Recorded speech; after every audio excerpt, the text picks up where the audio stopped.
Hello everyone, this is Darion GNB here, and welcome to another GNB discussion, and another installment of Hedgehog Month. Today we'll be talking about the Today we'll be talking about the Sonic X DC crossover.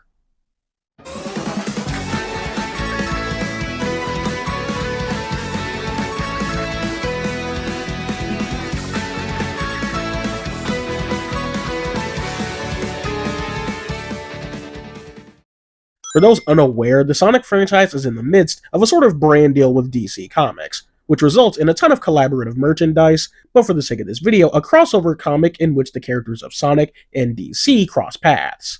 And it's okay.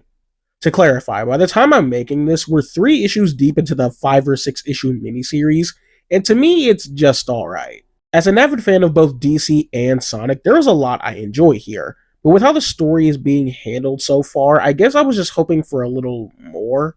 To talk about the stuff I liked first, the art by Adam Bryce Thomas is fucking incredible, dude. He has been killing it in IDW for a while now, but here he just goes the fuck off, especially with all the DC character designs.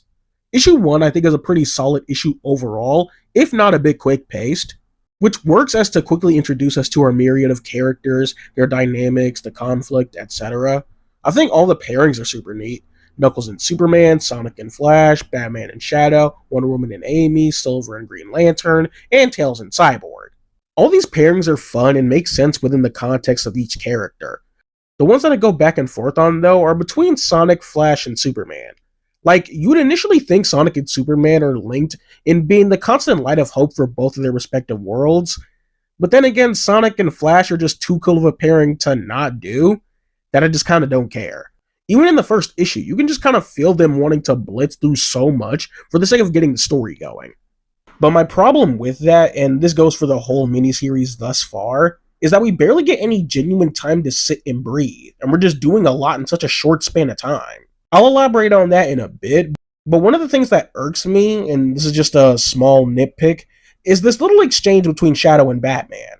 This is one of the things I'm referring to when I say things feel a bit rushed, because this whole interaction, while cool, feels like a bit much when it's only the first issue. Despite spending a matter of minutes with Shadow, Bruce already knows he has a troubled past. And don't get me wrong, it's not out of character for Bruce to be able to deduce this sort of thing, at least to me, but I feel like there was a much more organic way this could have been done, because it just feels like an arbitrary excuse to have Bruce and Shadow exposit their backstories to the reader. And furthermore, I'm not a fan of how Ian Flynn clearly tries to link Batman's methods of dealing with threats and potential future threats to Shadow's by any means necessary mindset.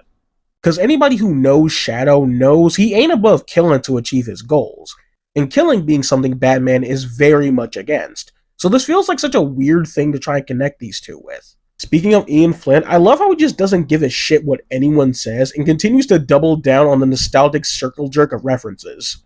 Like, I swear in the comic, there's like 2 SA2 references each issue thus far. It'd annoy me if it weren't so funny just how much he doesn't care that people don't like him.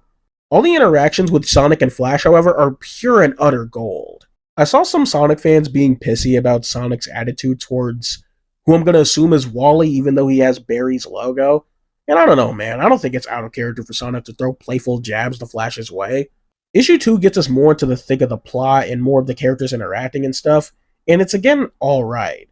This one is probably the weakest of the 3 for me because it kind of fumbles on one of the things that would draw most people in, that being the connections with the other characters. This collab's biggest issue is having to tell this story in a manner of 5 or 6 issues, when I think 9 or 10 would have given us enough time for some cooler shit. Because this entire issue just blitzes past the whole hunt for the emeralds thing, when I think it could have been easily spread across 2 or maybe 1.5 issues.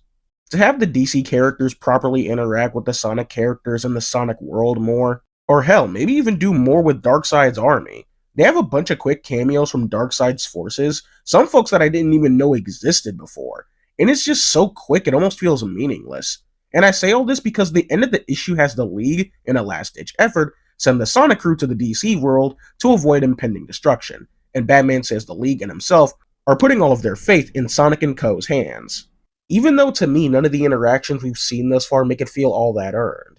The thing with these pairings is that while a lot of them make sense, none of them besides Sonic and Flash, Batman and Shadow, and a little bit of Superman and Knuckles sparks any intrigue from me. Wonder Woman and Amy don't have many standout interactions. The same goes for Tails and Cyborg, as well as Silver and Green Lantern. Why the fuck did I keep wanting to say Silver Surfer? Don't get me wrong, the little bits we do get are nice and cute, but don't really hold up like the prior three I mentioned. I'm noticing at this point in the video I'm coming off as more hateful than I actually am. I gotta clarify, I don't hate this crossover. But for two of my favorite things to be collaborating like this, I just wish for there to be a bit more meat for me to chew on personally. The third and most recent issue is probably my favorite.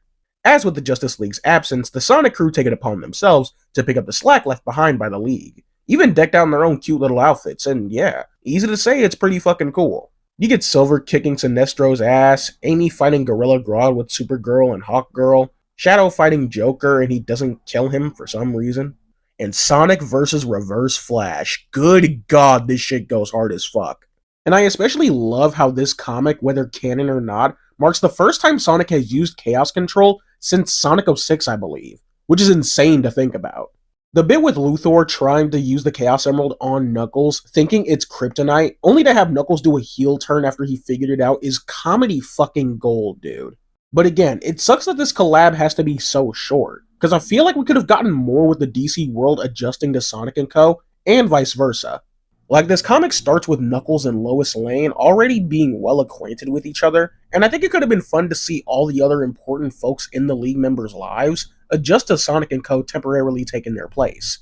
Or see the Sonic crew meet and acquaint themselves with everyone else. I want to know what Shadow meeting the fucking Bat Family was like. I want to know what Tails meeting the Teen Titans was like. Yeah, that one really pissed me off. We didn't even get to see Tails with the Titans, we just know it happened. And all we get is this little interaction between him and Beast Boy, which was fucking hilarious. But yeah, dude, that friggin' sucks. At this point, we have maybe 2 or 3 issues left before the crossover is done, and while it has been fun so far, it also feels a bit underwhelming. Like, there's clearly more interesting stuff that could have been done with this, but just ultimately wasn't. I'll make a follow-up discussion maybe when the crossover is complete, but until then, if you agree or disagree with anything I've said, let me know in the comments. This has been Darion GNB. Take care.